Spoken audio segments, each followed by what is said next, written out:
परमेश्वर कबीर जी ने सृष्टि रचना सुनाई, वो सृष्टि रचना ये दास आपको सुनाएगा। परमेश्वर द्वारा दिया हुआ ज्ञान इस दास के वचनों में।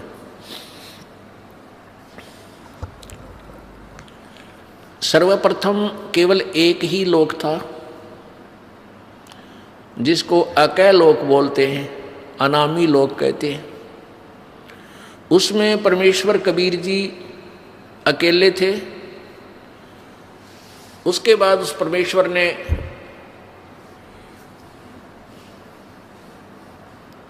एक से अनेक होने का ख्याल किया।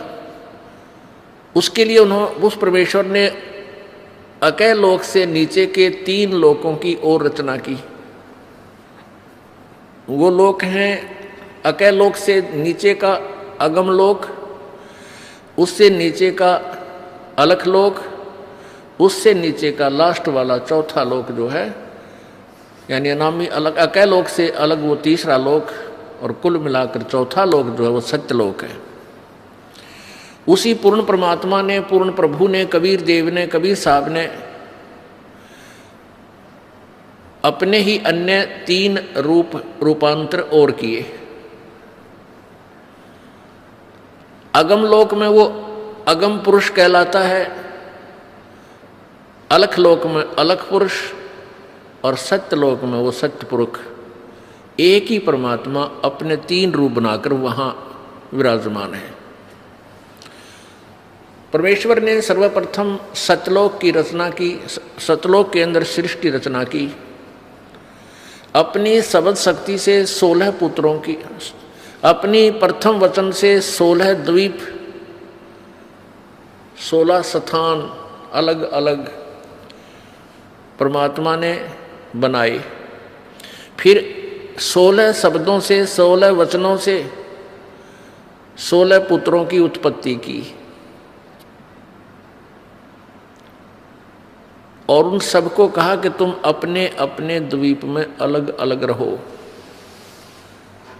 उसके पश्चात परमेश्वर ने, कबीर जी ने अपने पुत्र उन 16 में से जो अचिंत है उससे कहा कि अचिंत आप अन्य रचना आप करो।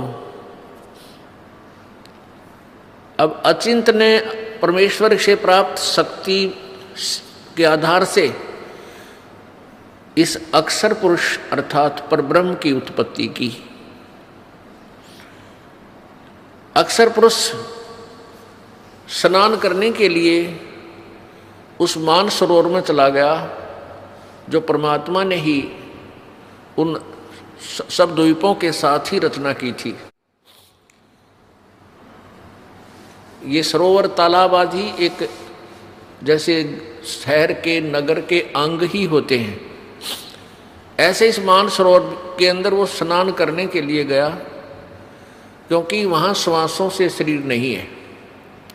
सतलोक में श्वासों से शरीर नहीं है, और वहाँ ऐसा शरीर है जो बगैर वायु के भी रह सकते, वहाँ जीवित रहते हैं।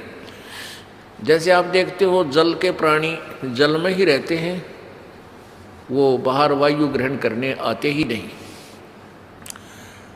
तो जल के अंदर वो जाकर के उस शीतल जल में सो गया, काफ़ी समय तक बाहर नहीं आया। तब परमेश्वर कबीर जी ने, उस पूर्ण ब्रह्म ने, सत्य पुरुष ने, सतलोक के मालिक ने उस सरोवर से जल लिया, उसको अपनी शब्द शक्ति से एक अंडा बना दिया, और एक वचन से उसके अंदर एक आत्मा, अपने ही अंदर से एक आत्मा प्रवेश की। उस अंडे को जल में छोड़ दिया। वो अंडा गड़गड़ गड़गड़ करता हुआ जो जल के नीचे जाने लगा, उसकी आवाज़ से उस अक्षर पुरुष अर्थात परब्रह्म की निंद्रा भंग हो गई। जो ही उसने उठकर देखा, जिसकी अधूरी नींद कोई जाग जाता है तो उसको थोड़ा सा क्रोध होता है, और किसी आवाज़ से उठ जाता है तो उसकी तरफ उसको उसका आकर्षण होता है और उसके प्रति उसको कुछ अक्षुब्ध होता है, दुख होता है। तो उस क्रोध के दृष्टि से, उस क्रोध दृष्टि से देखा, उसके क्रोध के तेज से वो अंडा दो भाग हो गया और उसमें से वो ज्योत स्वरूपी निरंजन, ये ब्रह्म, जिसका वास्तविक नाम कैल है, कैल काल, ये आगे चल के प्रसिद्ध हुआ। तो वो ज्योति निरंजन ब्रह्म निकला। आकाशवाणी की परमेश्वर ने कि तुम अक्सर पुरुष, तुम निंद्रा में थे, तुझे जगाने के लिए सब ये क्रिया करनी पड़ी, तुम दोनों बाहर आओ। दोनों बाहर आए, प्रणाम किया। परमेश्वर ने कहा कि जाओ तुम दोनों अचिंत के द्वीप में रहो।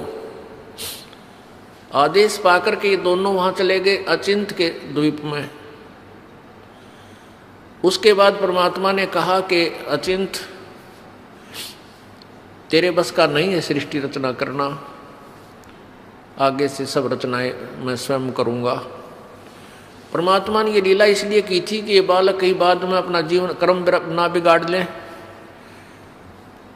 इनकी फड़क निकाल दूं, इनका भ्रम मिटा दूं कि समर्थ ही कार्य सब कर सकता है, जीव के बस का नहीं। अचिंत चुपचाप बैठा रहा, अक्सर पुरुष वहां जा करके सो गया, उसके बस की बात नहीं, इसको कैसे जगाऊं। तो जीव जीव ही रहेगा और पीव पीव ही है, परमात्मा परमात्मा ही होता है। इसलिए परमेश्वर ने कहा कि अब तुम बीच में टांग मत अड़ाना, तुम्हारे बस का नहीं है कुछ भी, मैं स्वयं ही सब करूंगा। इससे परमात्मा ने उसके बाद हम सभी आत्माओं को, असंख्य आत्माओं को अपनी वचन शक्ति से वहां सतलोक में भर दिया। हम सभी वहां आनंद से रहने लगे। वहां कोई दुख नहीं था, कोई कष्ट नहीं था, किसी चीज का अभाव नहीं था। सब भंडारे भरे रहते हैं, काजू किस्मत सेब संतरे, वहाँ के जो फल हैं, मेवा है, वो सदाबहार बाग हैं। अमृत आहार है, अमृत ही वहाँ का जल है। और कोई काम नहीं, ये नाड़ी वाला शरीर नहीं, शुक्रम अकायम असनाविरम। वहाँ हमारा जो शरीर है वो बगैर स्नायु का है, और ये माता पिता के योग से बने हुई शुक्र से बना हुआ हमारा शरीर नहीं है। तो वहाँ कोई रोग नहीं, कोई बीपी हाई ना, कभी लो नहीं, किसी प्रकार का कोई शुगर नहीं, ना वहाँ कैंसर, ना फेफड़े खराब हो, ना गुर्दे खराब हो, कोई भी कष्ट नहीं, किसी चीज़ का अभाव नहीं, कोई काम नहीं, सुंदर आहार, सदाबहार बाग, हर चीज़ वहाँ उपलब्ध रहती है। चार मुक्ति जहाँ चंपी करती माया होरी दासी, दास गरीब अभय पद पर से वहाँ मिले राम अविनाशी। वहाँ जहाँ जैसे यहाँ की चौथी मुक्ति ब्रह्मलोक में जाना होता है, वहाँ पर अपने पुण्यों के आधार से कुछ दिन स्वर्ग के अंदर वो सुविधाएं जो प्राप्त हैं, जैसे होटल में जाके अपनी ही पूंजी से ये प्राणी सुविधाएं प्राप्त करता है, और पूंजी समाप्त होने के बाद फिर अपने कर्म क्षेत्र में आ जाता है जहाँ वो काम करता है। इसी प्रकार स्वर्ग, महास्वर्ग, चौथी मुक्ति जो प्राप्त करते हैं यहाँ की साधना से, वो ऐसा समझो जैसा शिमला के अंदर कोई सेठ साहूकार व्यक्ति, धनी व्यक्ति गर्मियों के दिनों में 2 महीना विश्राम करावे, अपने 20-30 हज़ार रुपये ले जावे और सब अपनी जेब से खाओ पियो मस्ती मारे, बर्बाद करके वापस अपनी फिर दुकान पा बैठे, फिर कर्म करे, फिर पैसे बचावे, अगली गर्मियों में फिर 2 महीने घूमे आवे। ऐसा यहाँ की स्वर्ग, महास्वर्ग अर्थात ब्रह्मलोक तक की उपलब्धि है, प्राप्ति है, का फल है। तो परमात्मा कहते हैं सतलोक के अंदर वहाँ पर ये चारों मुक्ति सदा पड़ी रहे, कभी समाप्त नहीं हो। जो सुख यहाँ कि चौथी मुक्ति प्राप्त प्राणी को है, वहाँ आपका कभी समाप्त नहीं होगा। वो आपके चरणों में इतना सुख सदा रहेगा और सदा था।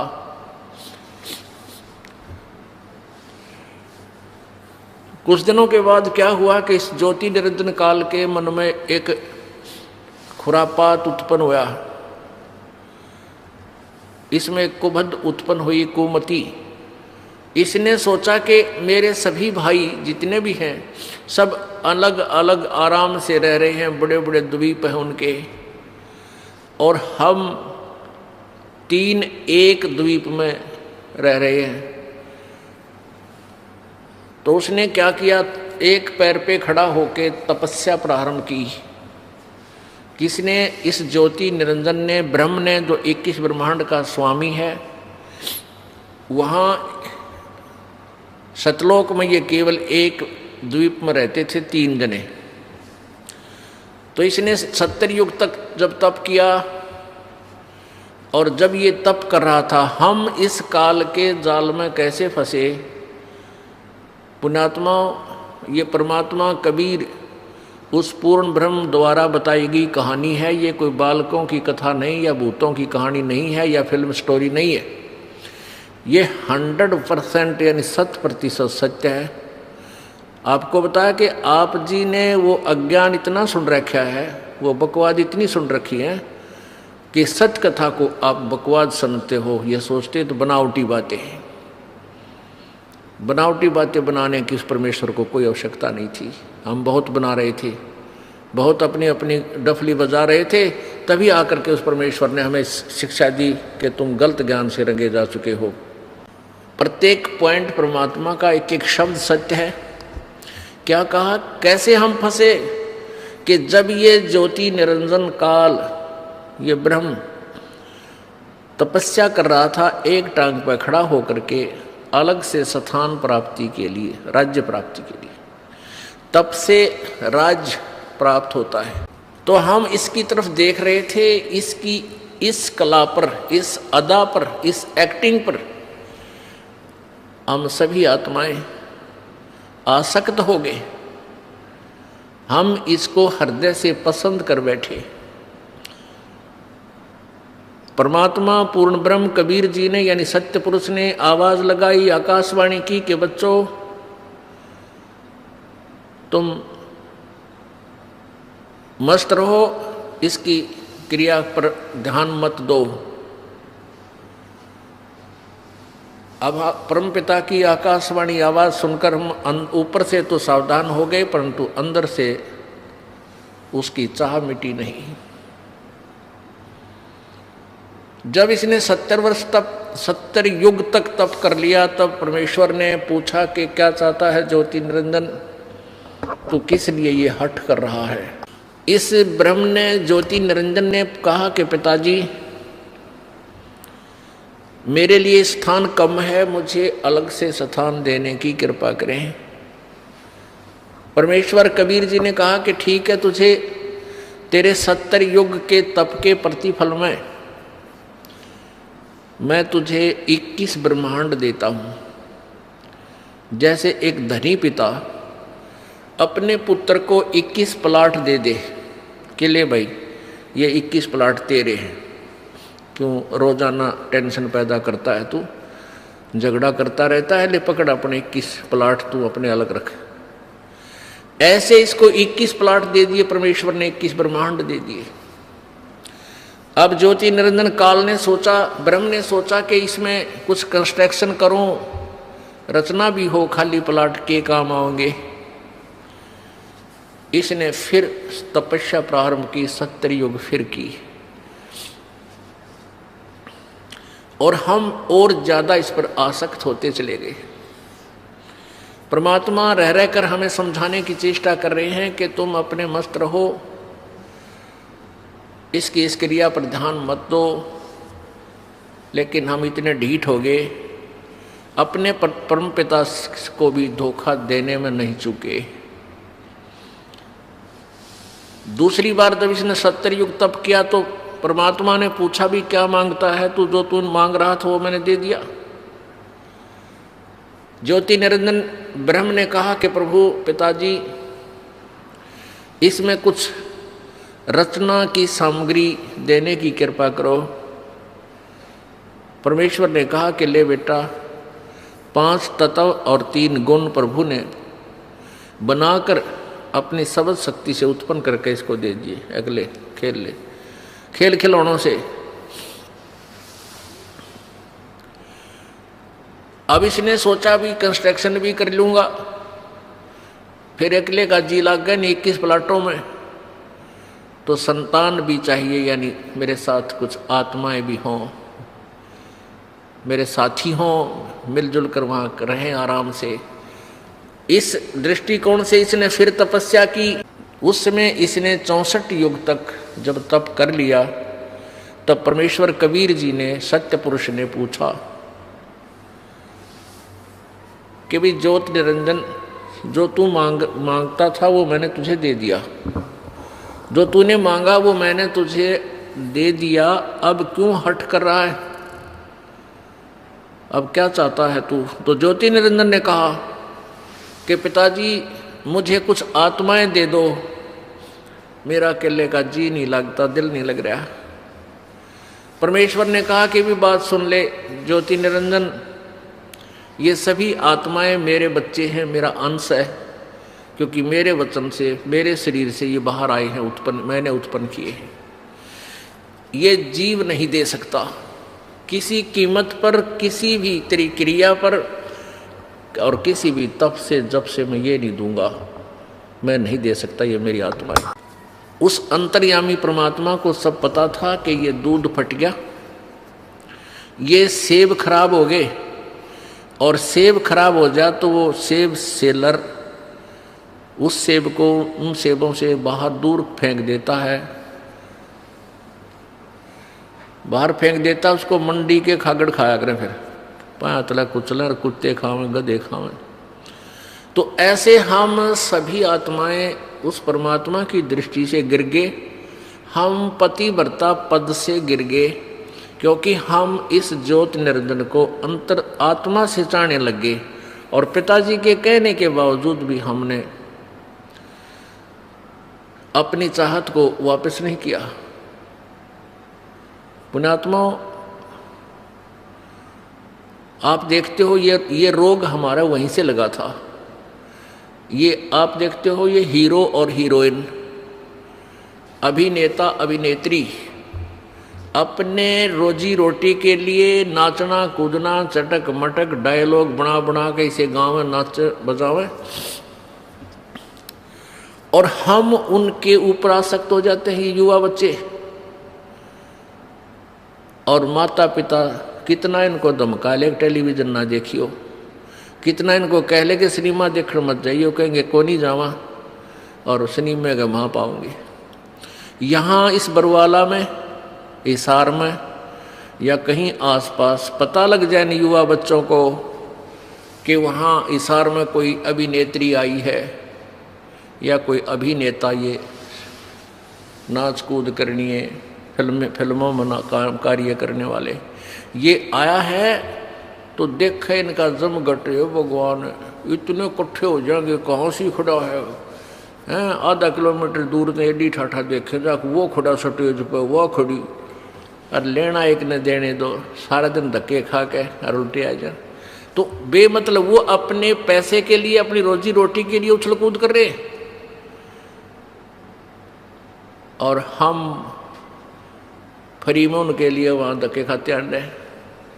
तो ये रोग हमारे वहाँ लगा था। तो हम अपने उस मूल मालिक ने, उस परम पिता पर आसक्त रहे नहीं, जो सारे सुख देता, कोई रोग नहीं, कोई दुख नहीं, कोई किसी की मृत्यु नहीं, किसी का बेटा मरे नहीं, किसी की बेटी मरे नहीं,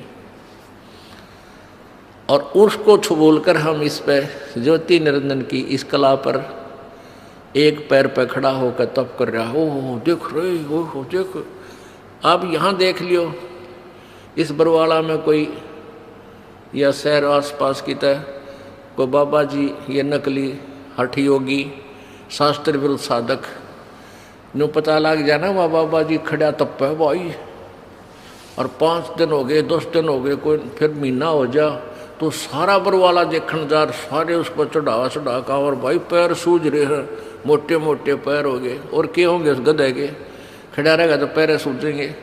परमात्मा ने भक्ति करने का तरीका बताया है वेदों में, गीता जी में, बिल्कुल आसान मार्ग है, सहज मार्ग है, वो तो किया नहीं।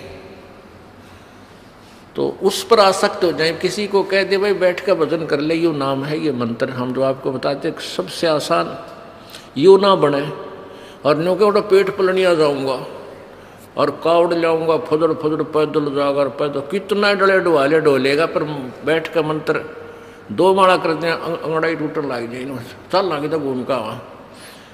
अब घूमा पर घूमना पर हो गया अपने पाछे, फिर कौन बैठने देगा।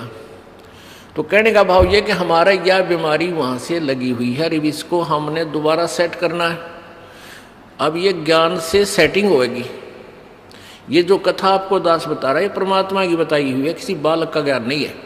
इसको आपने हृदय में लिख लेना है, और तब इस ज्ञान को, अध्यात्म ज्ञान को आप समझ पाओगे, नहीं तो ऐसे ही भ्रमित रहेंगे। क्योंकि सृष्टि रचना के बिना कोई भी सिर पैर किसी शास्त्र का आप समझ नहीं सकते। ये मास्टर की है, ये मुख्य चाबी है सदग्रंथों को समझने की और आध्यात्मिक ज्ञान को जानने की।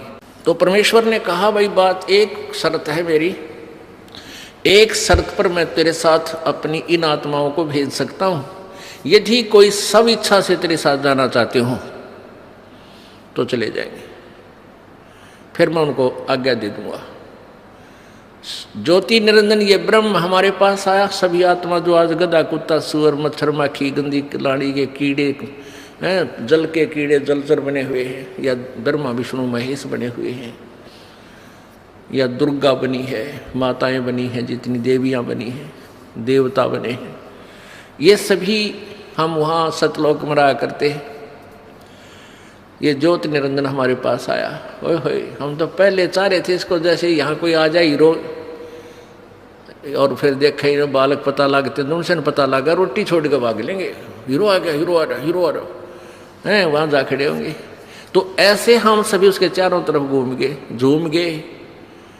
उसने कहा कि भाई ऐसा है, मैंने पिताजी से 21 ब्रह्मांड लिए हैं और उसमें रचना करने की सामग्री भी ली है, आप मेरे साथ चलोगे? वहाँ से बनाऊंगा, स्वर्ग बनाऊंगा, महास्वर्ग बनावाएंगे, हैं, वहाँ से ऐसे लगाएंगे, मेवा लगाएंगे, ऐसे करेंगे। तो हमने कहा कि हम तैयार हैं, यदि पिताजी आज्ञा दे दें तो हम आपके साथ चल पड़ेंगे। ज्योति निरंजन ने परमपिता से जाकर कहा कि पिताजी, कुछ आत्माएं सब इच्छा से मेरे साथ जाने के लिए एग्री हैं, सहमत हैं। परमेश्वर ने कहा कि मेरे सामने उनसे स्वीकृति दिला तब मैं मानूं। परमेश्वर कबीर देव, सतपुरुष कबीर देव, कबीर साहब वहाँ आए और हम सबसे कहा कि भी जो आत्मा इस ज्योति निरंजन के साथ जाना चाहता है वो हाथ खड़ा करके स्वीकृति दे। अब पिताजी के सामने जो रोज ये कहा करता कि इसकी तरफ मत देखो, हम सभी शर्मिंदा हो गए और नीची गर्दन कर ली, कोई नहीं बोला, सन्नाटा छा गया। परमेश्वर ने फिर कहा कि भाई बोलते क्यों नहीं तुम? ये ज्योति निरंजन तो कह रहा था कि कुछ आत्माएं मेरे साथ चलने को तैयार हैं, बताओ कौन है? परमेश्वर ने कहा भी ज्योति निरंजन तो झूठ बोल रहा था, कोई भी तेरे साथ जाने को तैयार नहीं है। तो ऐसा सुनकर एक कर्महीन आत्मा ने सबसे पहले स्वीकृति दी कि मैं जाना चाहता हूं, मैं जाना चाहता हूं। अब फिर हमने सोचा कि सारी लूट ये अकेला लूट जा, वो आत्मा अकेली ही लूट जा। तो फिर हमने भी सारा, जैसे बच्चे क्लास में नहीं होते, अध्यापक पूछता है भाई जिसका प्रश्न याद है वो हाथ खड़ा करे, पहले डरता डरता एक आधा कराया करे, फिर उसको देखते सारे कर दे कदे हमारे पिटाई हो जा। तो सभी के हाथ लहरा रहे हैं। परमात्मा बोले भाई ठीक है। ज्योति निरंजन तू जा अपने ये 21 ब्रह्मांड जो प्लाट थे ये ऊपर ही थे सतलोक के अंदर एक कोने में बहुत दूर। परमेश्वर ने कहा कि तू जा अपने उन प्लाटों में, इन सभी आत्माओं ने जो तेरे साथ जाने की स्वीकृति दी है ये मेरे कंप्यूटर में आ गई, इनकी सब के नंबर, इनको मैं अपने हिसाब से भेजूंगा और तेरे पास ये आ जाएंगे। ज्योति निरंजन चला गया। उस समय परमेश्वर कबीर जी ने उस आत्मा का जिसने सबसे पहले हिम्मत की थी अपने परम पिता से विमुख होने की, उसका एक लड़की रूप बना दिया, एक लड़की का रूप बना दिया, लेकिन उसको स्त्री इंद्री नहीं लगाई परमात्मा ने, बाकी स्वरूप लड़की का बनाया। इसमें भी कोई राज था दाता का। ये देखना चाहते थे कि ये नीच आत्मा ये निरंजन कितना और गिरावट में आता है, और हम सभी आत्माओं को सूक्ष्म रूप बनाया, बीज रूप, और दुर्गा के शरीर में अपने वचन शक्ति से प्रवेश कर दिया। जैसे आप देखते हो कि डॉक्टर बताते हैं कि 1 मिलीग्राम ब्लड में अरबों खरबों जीवाणु होते हैं, और उस ब्लड को निकाल कर वो दूसरे में डाल देते हैं। अरबों खरबों जीवाणु एक से दूसरे में चले जाते हैं। ऐसे परमेश्वर ने अपने वचन शक्ति से यानी उस सिरंज से इंजेक्शन से वचन इंजेक्शन से सभी को सूक्ष्म रूप दे करके और उस दुर्गा के शरीर में प्रवेश कर दिया। उस लड़की का नाम प्रकृति देवी रखा। प्रकृति आगे चल के यही दुर्गा अष्टांगी आदि नामों से प्रसिद्ध हुई। त्रिदेव जननी यही प्रसिद्ध हुई। सभी आत्माओं को उसमें प्रवेश कर दिया। उस लड़की से कहा कि बेटी तेरे अंदर मैंने सभी आत्माओं को प्रवेश कर दिया है, और तेरे को मैं एक वचन शक्ति देता हूं कि जितने जीव तू कहेगी उतने ही तेरे वचन से तेरे अंदर से अपने आप मेरी ताकत से मेरी पावर से मेरी शक्ति से बाहर आ जाएंगे और वो युवा शरीर में प्रकट हो जाएंगे। नर और मादा जितने भी तू चाहेगी बना देगी।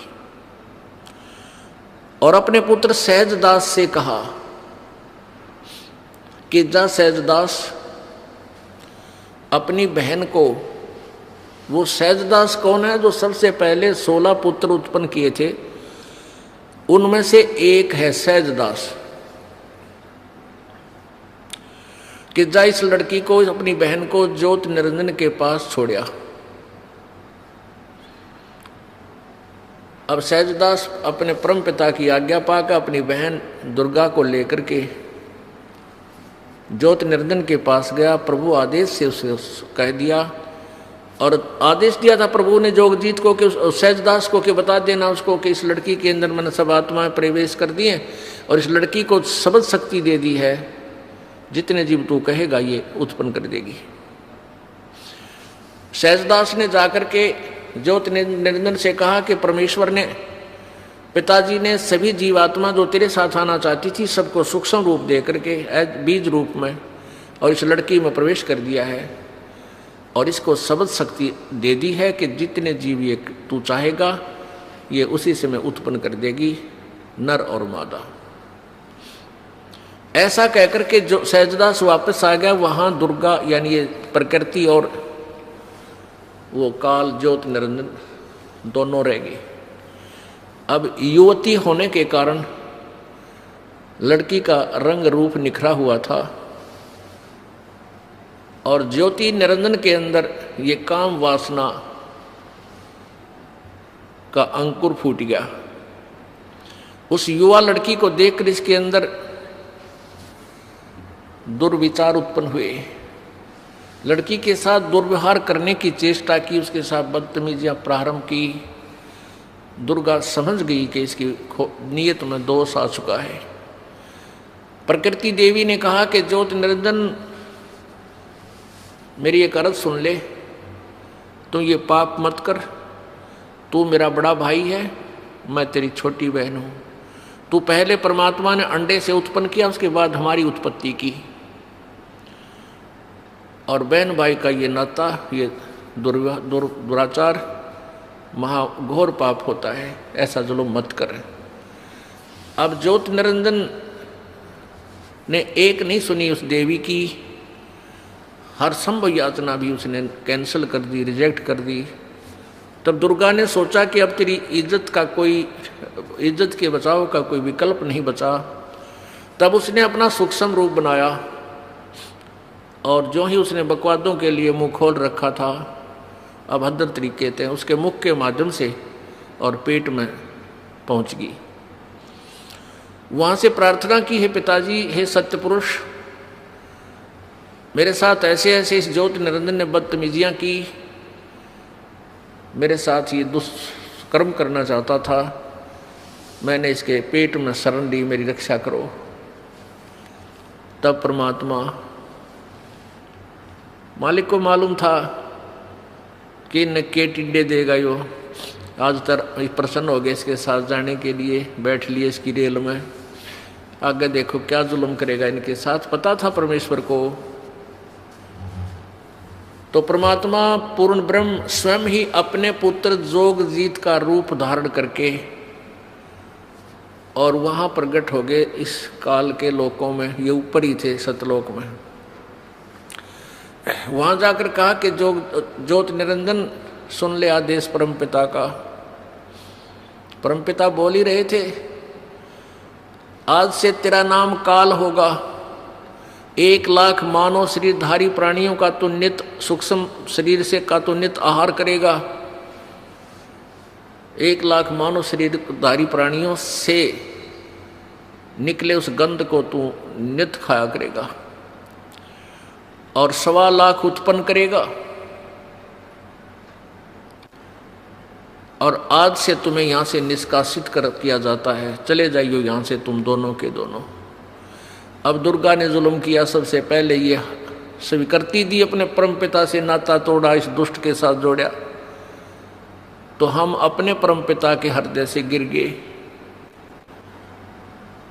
हम पतिव्रता पद से गिर गए, हम व्यभिचारी बन गए। तो परमात्मा ने 21 ब्रह्मांड समेत 21 ब्रह्मांड सहित दुर्गा और काल सहित उन सबको वहां से निष्कासित कर दिया। इसका वहां से विमान चला। 21 ब्रह्मांड ऐसे चल पड़े जैसे विमान चलता है मालिक का आदेश पाते ही। और सतलोक से 16 शंख कोश की दूरी पर 16 शंख कोश की दूरी पर आकर के ये ब्रह्मांड यहां से फिर अनंत परिक्रमा शुरू करती है। अब यहां चक्कर काट रहे हैं 16 शंख कोश की दूरी पर, नील पद्म शंख। अब गणित की रीति से इसको ऐसे जान सकते हैं जैसे 1000, 10,000, लाख, 10 लाख, करोड़, 10 करोड़, अरब, 10 अरब, खरब, 10 खरब, फिर नील, 10 नील, पद्म, 10 पद्म, फिर शंख, यानी 16 शंख कोश की दूरी पर। एक कोश में लगभग 3 किलोमीटर होते हैं। 48 शंख किलोमीटर दूर आ गए। अपने आत्माओं, अब इस काल ने सोचा कि मुझे जो सजा मिलनी थी वह मिल गई, अब मैं मनमानी करूंगा। अब उसने दुर्गा के साथ फिर वही लड़की को उसके पेट से निकाल दिया परमात्मा ने। वहीं दुर्गा को इस ज्योति निरंजन के पेट से अपनी शक्ति से निकाल दिया। इसका पेट चीर का ऑपरेशन करके, वचन से ऑपरेशन हो जाता है परमात्मा का, वचन से ही सारे ब्रह्मांड बन जाते हैं। अब इस काल ने फिर ज्योति निरंजन ने फिर दुर्गा के साथ बदतमीजी की।